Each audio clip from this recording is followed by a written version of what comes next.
Вот из-за этих людей они мне, я в такой долговой яме, я им отдала 10 миллионов. При этом она до сих пор им верит. Вы как им деньги-то отдавали? Архипов мне называл счет. Он сказал, что якобы открыты врата ада. И почем это стоит закрытие? 4 миллиона 900. Вы умрете, вам срочно нужна помощь, у вас порча. И так в каждом выпуске. Очень сильно зомбируют, поверьте. Они постоянно говорят, что действуют с благословения Господа Бога. Батюшка, что делать с этим? Подходишь к священнику в своем храме и говорит: батюшка, благословите сатанистам перевести во славу сатаны 30 тысяч. Она говорила, что мой отец останется без ног. Но в итоге-то больше 4 миллионов. 4 миллиона 200. Надо будет добавки мне делать долларами. Для того, чтобы эти деньги найти. Вы заложили 2 квартиры? Да. А как это было-то, расскажите.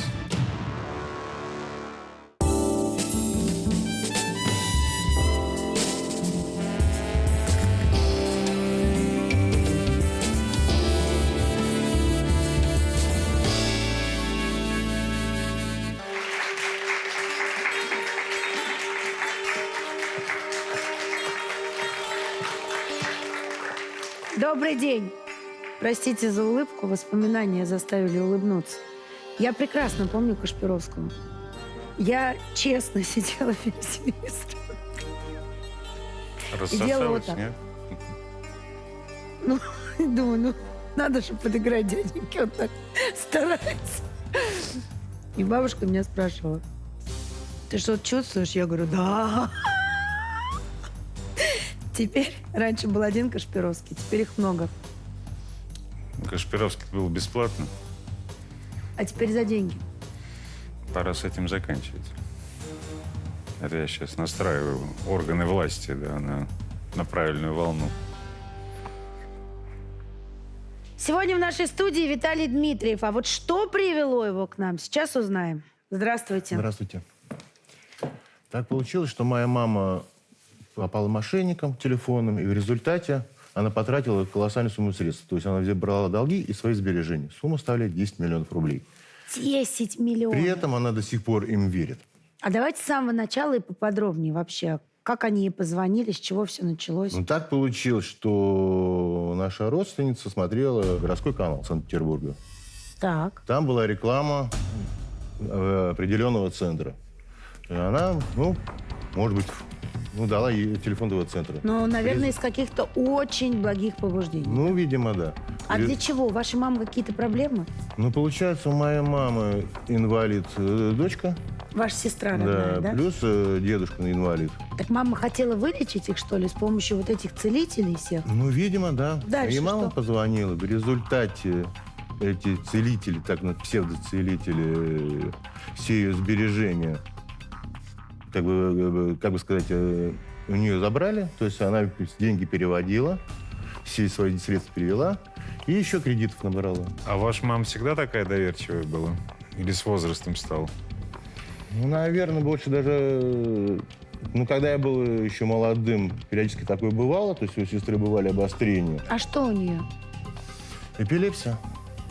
То есть, там много еще, большой набор болезней, но основная эпилепсия. Вот удивительно, ведь эти все диагнозы, я так понимаю, поставлены вашей сестре еще с рождения, да? А как же она сейчас живет с такими долгами-то? 10 миллионов даже мне трудно представить. Что это Получается, за у долг. сестры пенсия, у нее пенсия, у дедушки пенсия. Но она как-то И выплачивает? она сейчас еще и работает.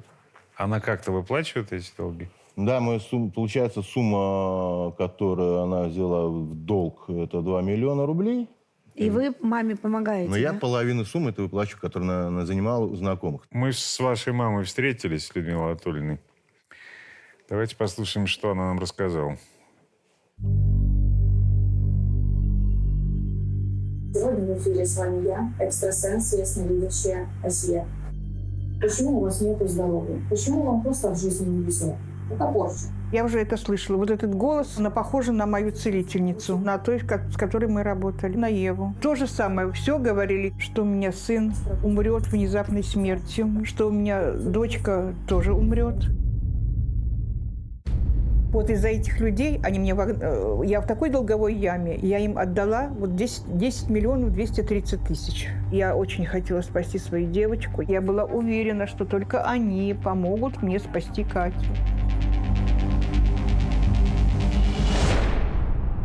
проводили с ней обряды. Я брала свечки, я брала иконы и повторяла молитвы, которые они мне читали. «Отче наш, еже еси на небеси, да светится имя Твое, да приедет царствие Твое». Я на тот момент была как зомбированная. Верила, боялась. Это мои все чеки. 9-9 300 тысяч – это один день. 250 тысяч. В один день по миллиону отправляла. Я верила, что они спасут. Я верила, что помогут.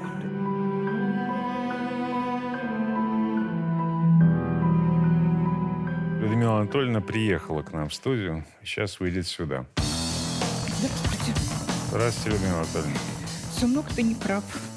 Ты Почему не я прав, прав? нисколько не прав. Я старалась спасти своего отца, свою Катю.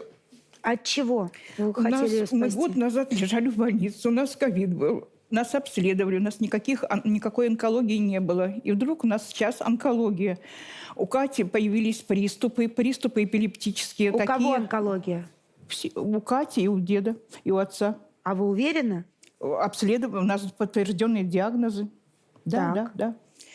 Участились приступы. Я обращалась и к психиатру, и к неврологу. Это после ковида все произошло? Да. Последнее время, вот буквально с января месяца. Я уже не знала, что делать, потому что дозировки поменяли, увеличили, не помогает. Ну вот такие вот ситуации пошли у нас. Давайте сначала посмотрим, как вы сейчас живете, а потом продолжим.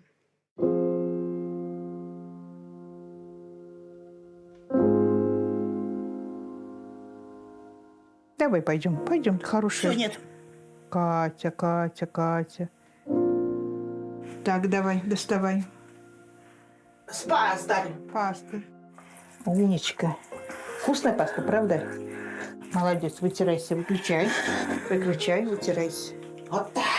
Вот так, пошли.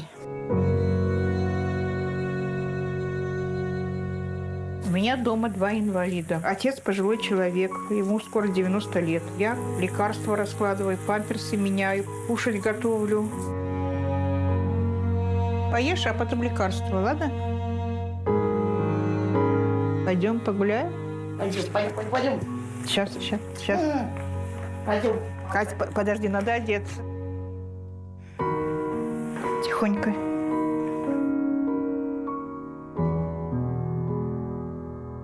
Хочу для своей дочери здоровья, только здоровья, чтобы она хоть немножко могла себя обслуживать. Именно поэтому я обратилась к целителям. Я думала, что мне ребенку помогут.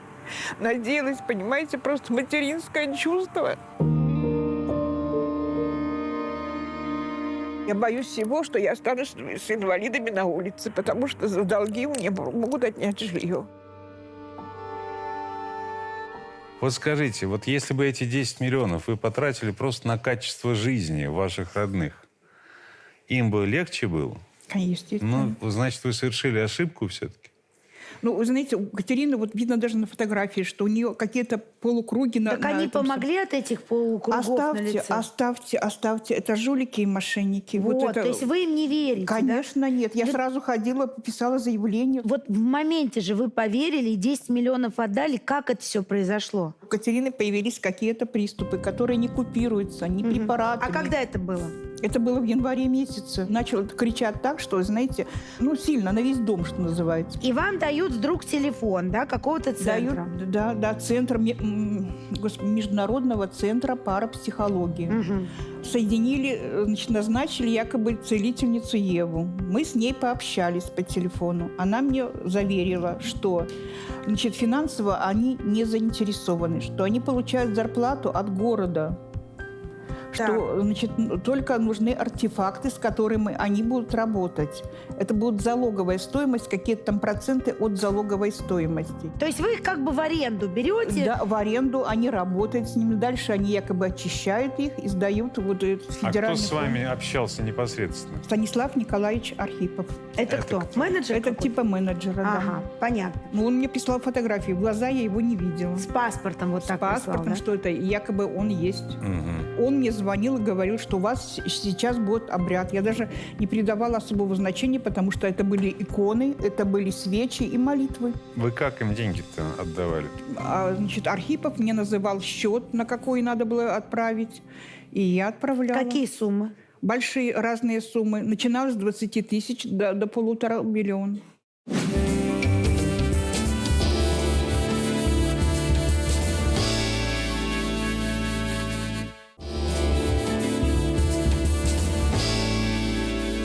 А кто такой Владимир Александрович, и когда он почутился в вашей жизни? А он как-то появился ниоткуда. Он появляется и говорит, что он решит мои проблемы, что мне еще штраф значит, назначили 420 тысяч. За что? А что я не вовремя заплатила. И тут появляется этот Владимир Александрович. Да. И да. что он говорит? Что он, значит, он приехал из Германии с проверкой.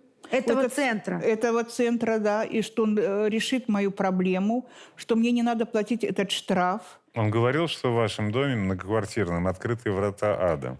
Говорил, да, он сказал, что якобы открыты врата ада, что в общем, у нас эти проблемы начались, что у нас мать умерла типа из-за этих проблем. И почем это стоит закрыть их? Заплатила сейчас за февраль месяц, я заплатила 4 миллиона 926 тысяч. Это чтобы врата закрылись? Нет, это Еве.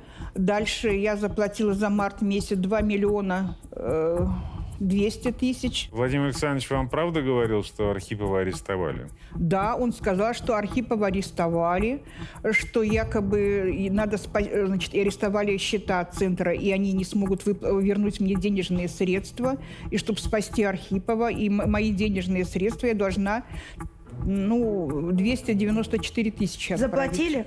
Заплатила. И его выпустили? Я все, да. А каким таинственным образом еще ваши деньги пропали? То есть у них сюжеты-то не кончаются? Да, он вел возврат моих денежных средств. Угу. Якобы заключил договор с перевозчиком.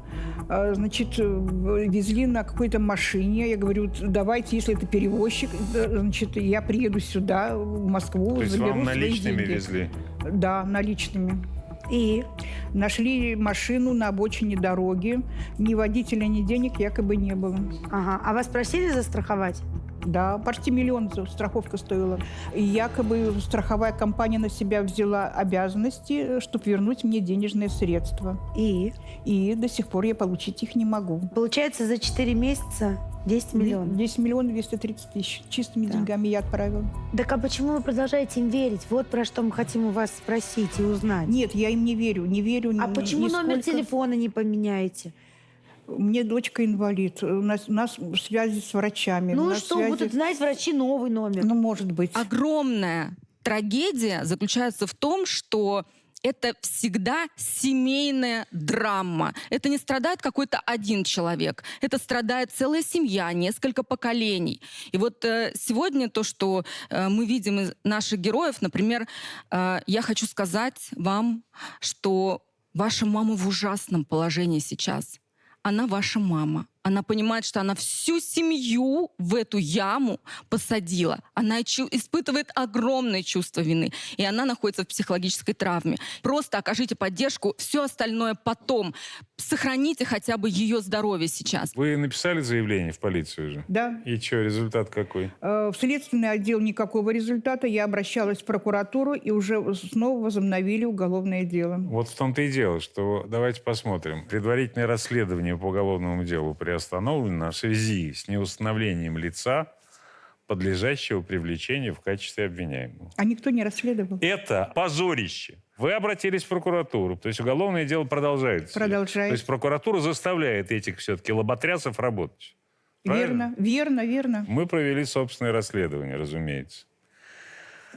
И давайте посмотрим результаты.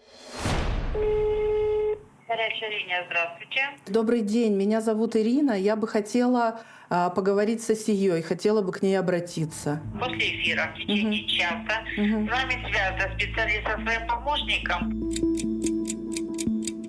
Алло, Ирина, здравствуйте. Здравствуйте. Меня зовут Виктор Павлович. Мне объясните ситуацию. Что у вас там привело? Что случилось? Сын у меня попал в аварию в июне этого года. И он сейчас лежит и, вообще не встает. Говорю сразу.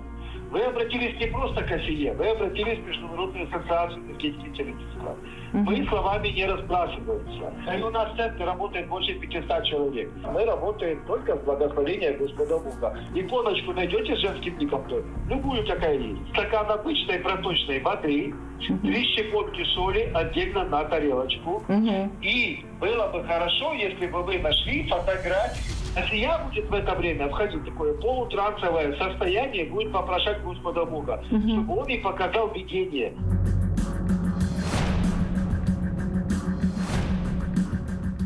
Ирина, вы меня слышите? Добрый день.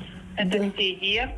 Ситуация у вас очень серьезная. Осия вся зеленая, меня все трясет. Бог ты мой, вы не представляете, что творится. Там такие пробоины, там такое внедрение идет в вашу ауру. Это скажите, вы по фотографии как-то вот чувствуете это? Вы с сыном. На вас такое заклятие, такую парчевую программу наложили, что это просто ужас. А ваше здоровье мы уже увидели на энергетическом уровне все алкоголики. Мы срочно же берем вас в работу. Жду на обряде вас. Хорошо, это сейчас мне...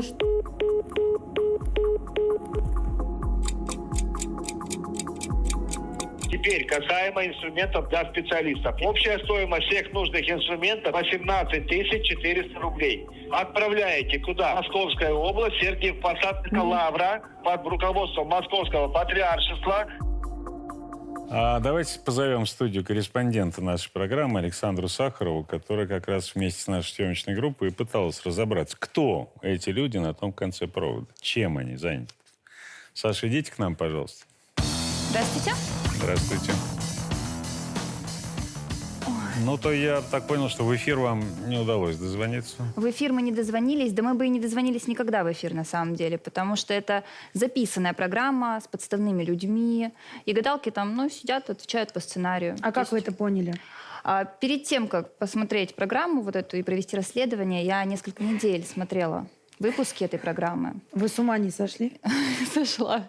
Я чувствовала, что они постоянно нагнетают, они вот давят на больное, у вас все плохо, вы умрете, вам срочно нужна помощь, у вас порча. И так в каждом выпуске. Но мне в какой-то момент показалось, что даже наша Ира поверила в то, что... Они убедительны, они очень убедительны. Они зомбируют, очень сильно зомбируют, поверьте. Не, но вообще вот эта уловка, у вас рак, и трубку бросить. И все, человек сидит, просто это же истерика, паника. А они спрашивают там, где вы живете, какая квартира. Нет. Вот такое аккуратно узнают. Они абсолютно не интересуются. То есть изначально они как бы просто вежливые. Он узнает возраст. Возраст — это очень важно. Они работают с людьми от 35 и пенсионерами, желательно одинокими мамами. Посмотрим, как они повели себя, когда поняли, что деньги еще не пришли к ним. Ирина, здравствуйте. Виктор Павлович, здравствуйте. Нам вчера позвонили из больницы в понедельник на операцию Мишеньку готовить. Нужно, конечно, там дополнительные деньги было заплатить за лекарства. 1 миллион заплатила. Деньги перевести вам не могу сейчас. Знаете, я вам скажу так. То, что происходит с Михаилом, есть влияние негатива, есть чернота, есть, грубо говоря, вас прокляли. Один малейший рух, миллиметр в сторону, и ваш сын будет парализован до конца дней. Вам врачи дают гарантии? Немножко, да, так дают. Обнадеживать и давать гарантии – это разные вещи. Угу. Вам врачи дают гарантии, что вы 1 миллион выбросили не на воздух, а вашему сыну оно поможет. Вы мне зачем позвонили, Ирина? Скажите мне, наверное. Я вам позвонила. Что вы хотите еще услышать? Помочь ему врачи не помогут. А страданий будет столько, что он сам будет проклинать всех и вся. И будет просить Бога о смерти. И вы вместе с ним.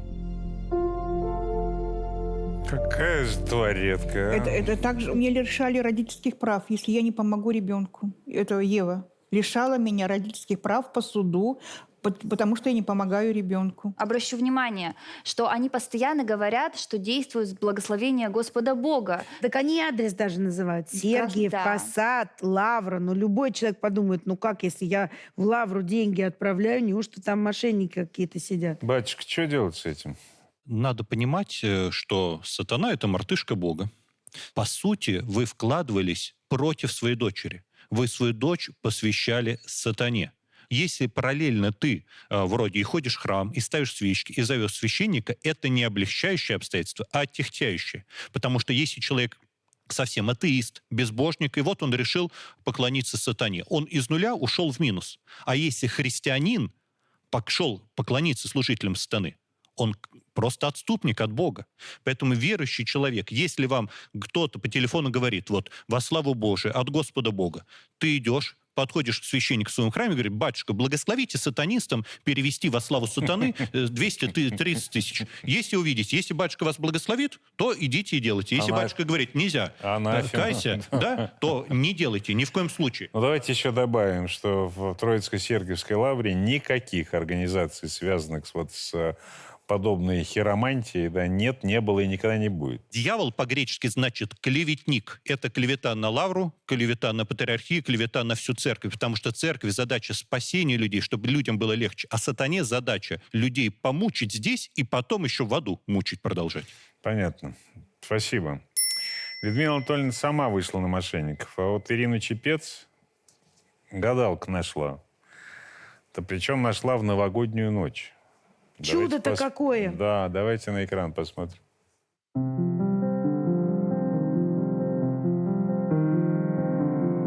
Альбина сама меня нашла в соцсетях. Сказала, что знает, что со мной случилось несчастье и может мне чем-то помочь. Я ответила сразу. Мы начали с ней постоянно общаться.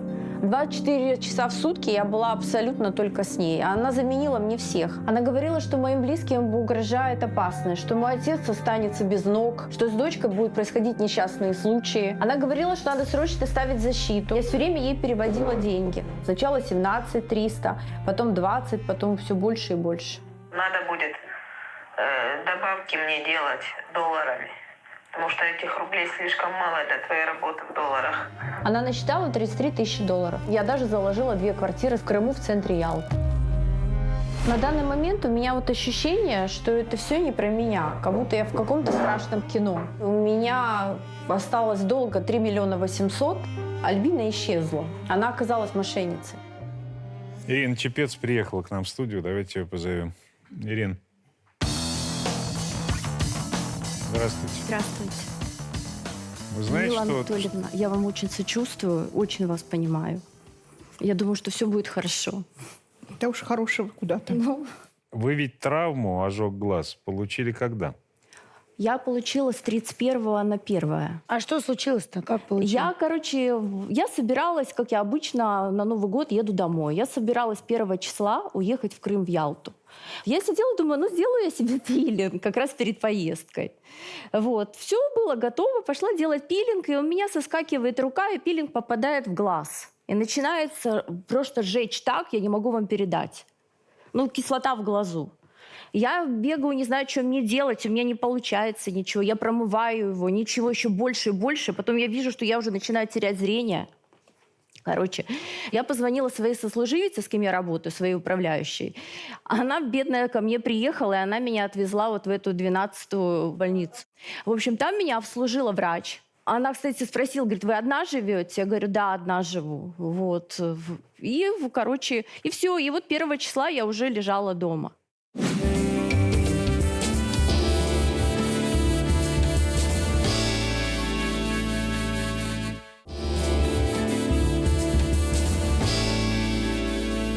И когда позвонила вам эта гадалка? Она ко мне добавилась через соцсети 1 числа же днем. Угу. Вот я приехала... А вы нигде не выкладывали в социальных сетях, что у вас травма? Нет, в соцсетях я не выкладывала, что у меня травма. Единственное, знали мои близкие. Но я позвонил отец, я сказала, что я не приеду, дочка.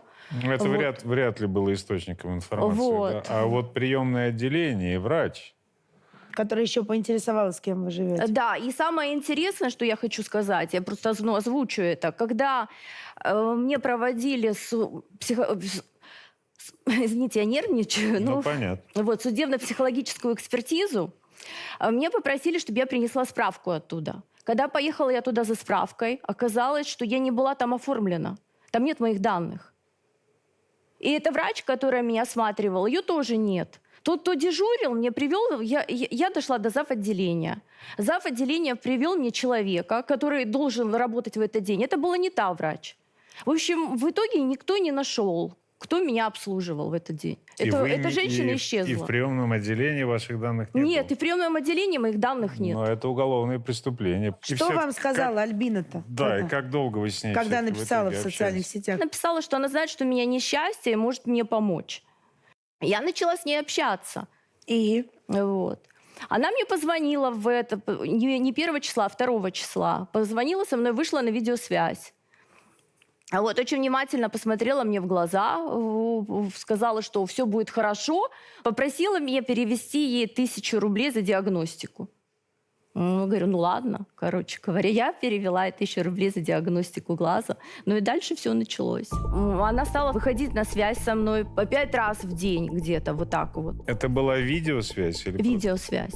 Она мне говорила о том, что она знает, что у меня большие неприятности в моей семье. Вот, что у меня могут случиться большие несчастья.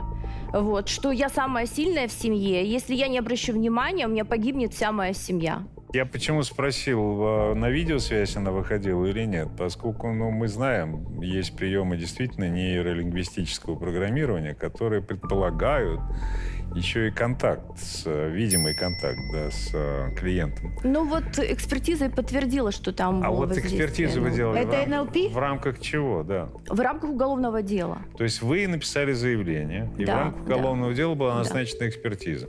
В отношении подэкспертной были использованы манипулятивные психологические техники, заимствованные в основном из НЛП, нейролингвистическое программирование, трансовых воздействий. В период совершения в отношении ЧП преступления она не могла понимать характер и значение совершаемых с нею действий, а также оказывать сопротивление. А сколько вы с ней общались? Все вместе где-то 1,5 месяца. А когда первый раз она попросила у вас уже крупную сумму? А она как-то все поувеличивалась постепенно. Ну как, вот начала с 1000, а потом? 1000, потом 17, потом 24, по-моему. Но в итоге-то больше 4 миллионов. 4 миллиона 200 все. 4 миллиона 200. Теперь вот давайте так. Вы сказали в сюжете, что вам пришлось для того, чтобы эти деньги найти, заложить свои квартиры. Квартиры? Да, да.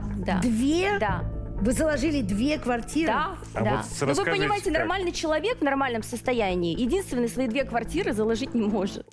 Послушайте, вы заложили 2 квартиры. Как мы видели, по 1,5 миллиона вам дали за каждую квартиру. Да. А реальная стоимость какая у них? Ну, реально, одной 5, другой 7.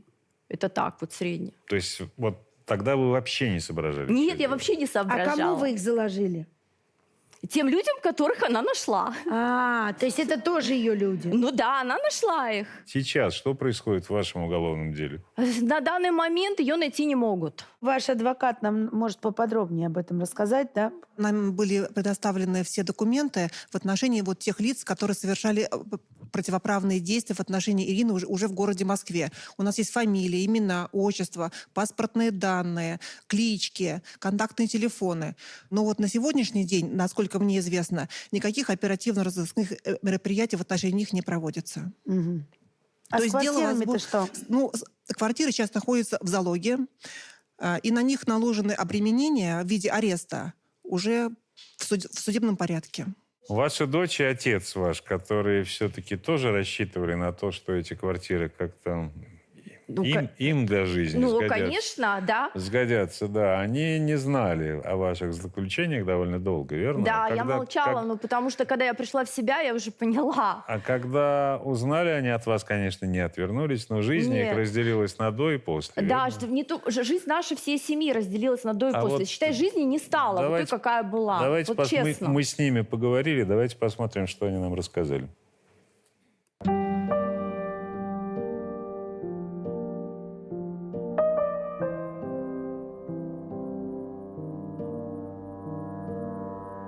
Привет. Здравствуй. И что ты? Болею. Вот пришли к тебе. Для того, чтобы ты рассказал про квартиру нашу, про жизнь вашу, Про жизнь. про маму. У меня нет к маме претензий. На ее месте мог быть и я. Я узнал это все. Мне стало очень плохо. Меня с дома вынесли на носилках. У меня упал гемоглобин. Мне влили 2,5 литра чужой крови. Я потерял в весе 20 килограмм. У меня было такое настроение, я хотел повеситься. Меня знакомый переубедил. Мне дочка помогала материально. А тут она мне деньги не присылает. Я не смогу жить в таком состоянии, на улице. Так мне лучше повеситься, больше не жить и не видеть этого всего. Мне не стыдно умирать за свои квартиры, а не мои. Пускай им будет стыдно, что они хотят меня убить. На студии Ирина, ваша дочка, леди. Здравствуйте. Здравствуйте. Расскажите, как вы узнали о том, что произошло с мамой? Узнала я не сразу, абсолютно. Более того, после того, как с мамой случилась трагедия в новогоднюю ночь, вела она себя по телефону достаточно оптимистично, достаточно бодро, достаточно так вот, я бы даже сказала, как весело, что ли. То есть меня радовал ее такой боевой настрой, такой позитивный дух. И как бы все было нормально. Ну, приедет потом. Ну что, господи, все же взрослые люди. Потом я стала замечать очень странная достаточно вещь. То, что по телефону ее поведение очень стало постепенно, последовательно меняться. Она уже была не такая бодрая. Уже каждый раз, мы созвонимся, смотрю, уже настроение все время не то. Все время как нервное, агрессивная, какая-то вот такая вот грубая. Я стала спрашивать, я говорю, мам, говорю, как самочувствие? Говорю, на работе все в порядке? У меня все хорошо, у меня все проходит. Потом уже в феврале месяце, когда я просто утром, мы позвонили друг другу, чтобы сказать «доброе утро», и я сказала, я говорю, мам, я говорю, ты, говорю, не пришлешь, говорю, 4000, потому что у дедушки там закончились витамины и медикаменты. Мама, сейчас я не могу. Я такая, стоп. Вы меня простите за нескромность, но я знаю, какой финансовый доход у моей мамы, и сколько она зарабатывает, и 4000 она даже моей подружке может просто взять и прислать, что она иногда и делает. Угу. А здесь вдруг ни с того ни с сего, я говорю, у тебя нет 4000? Я говорю, ты 4000, говорю, не можешь делать? Я говорю, мам, я прямо плюнула, просто и сказала, я говорю, что происходит? Меня просто развели. Я говорю, так, говорю, а теперь я просто жестким тоном, несмотря на то, что я дочь, а это моя мать. Но я из нее просто это вытрясла. Ну, смотрите, вот история с вашей матушкой и с вашей матушкой говорит о том, что попасться в эти сети может любой. Ну, дело в том, что мама-то ваша тоже образованный человек, правильно же? Естественно. Я знаю, что она даже где-то за границей училась. Она училась в Лондоне. Ага. А я вот про это и говорю. На сегодня главный рынок вот этих услуг – это, конечно, сети, это интернет. И там вот на любой запрос найдете ответ. Не знаю, от воскресить котика до приворожить чужого мужа, пожалуйста. Да? Любой каприз, конечно. Любой каприз за ваши деньги. А наши редакторы обзвонили некоторых такого рода гадалок, целителей, и на связь выходят, как правило, телефонную. Очень редко, когда это видеосвязь. И никогда личная встреча.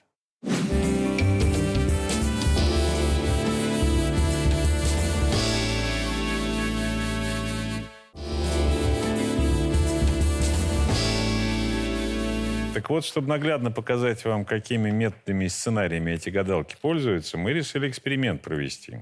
Один наш редактор, девушка замужняя, но обратилась к гадалке с легендой, что не везет ей в любви и все. Вторая и вовсе отослала фотографию несуществующего человека. Нам помогли компьютерные сети ее сгенерировать. Нет такого человека. Да, и вот посмотрим, что же они получили в ответ.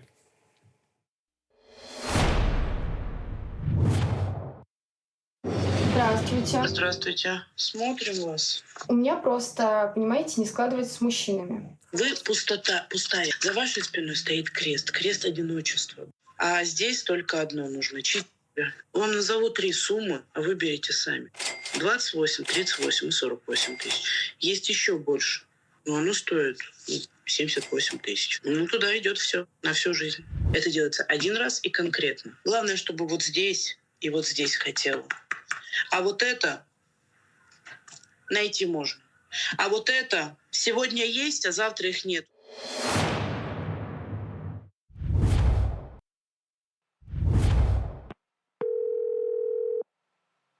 Здравствуйте. Алло, да, здравствуйте. Ну, линия жизни, да, падает вам карта одиночества и пустоты. А кресло искать на женское счастье. Ну, ваша внешность проявилась. Вы с каждым днем не то, что краше становитесь, а вот как-то вот наоборот. В вашем случае нужно брать от защиту. 53 300 рублей идет пожизненная защита, зеркальная защита. Защиту можно поставить еще в отдельную, а не 13 300 рублей. Получается 66 600, верно? Число хорошее. Евровское число говорит о том, что можно принести. Имя им легион. Что с этим делать? Ну, мы рассуждаем с конца крушения Великой империи Советского Союза. Вот когда они повылезали из всех щелей, вот кто только не пытался их обратно загнать, ну, по крайней мере, на словах. Если раньше там, ну да, попечалились, посмеялись, кому-то даже помогло, как они считали, да, разошлись, то сейчас речь идет о суммах. Вы слышите? 10 миллионов, 4 миллиона. 4 миллиона, 2 квартиры в центре Ялты. Аппетиты у них будут расти, конечно. Петр, что делать? Ну, в первую очередь, конечно, доверять своей семье в обоих случаях, да. Помогают дети. Первое, что вам запрещают мошенники, это кому-то что-то рассказывать. Ну и второе, обращайтесь поскорее в правоохранительные органы. Слушайте, ну вот эти отписки от правоохранительных органов о том, что, извините, пожалуйста, поскольку это неустановленный круг лиц, то мы ничего и делать не будем. Это что за бред? Совершенно однозначная должна быть реакция. Это жалоба в вышестоящий орган. Прокуратура. Обязательно. Я хочу, чтобы вы поняли. То, что сейчас происходит с мошенниками в нашей стране, это угроза национальной безопасности. Работают организованные преступные группы общей численностью намного больше 100 тысяч человек. Жертвами стали уже миллионы людей. Оборот больше 1 триллиона рублей. Я 5 лет борюсь, снимаю разоблачения в своих социальных сетях. Инфомошенники – это просто ужас, что там происходит. Телефонные звонки.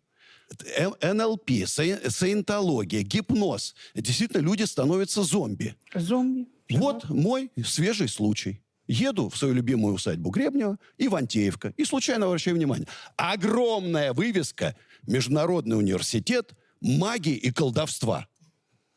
Нужно создать в МВД управление 1000 человек, где бы работали бухгалтеры, экономисты, специалисты по сектам. Это все, везде это тоталитарные секты. Они даже не поняли, что они стали членами этих сект.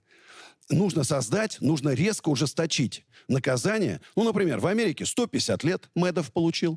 В Иране сейчас мошенник 10 500 лет получил. Недавно мошенницу в Китае расстреляли. Надо ужесточить наказание, и оно должно стать необратимым. Мошенники должны сидеть в тюрьме. Только так.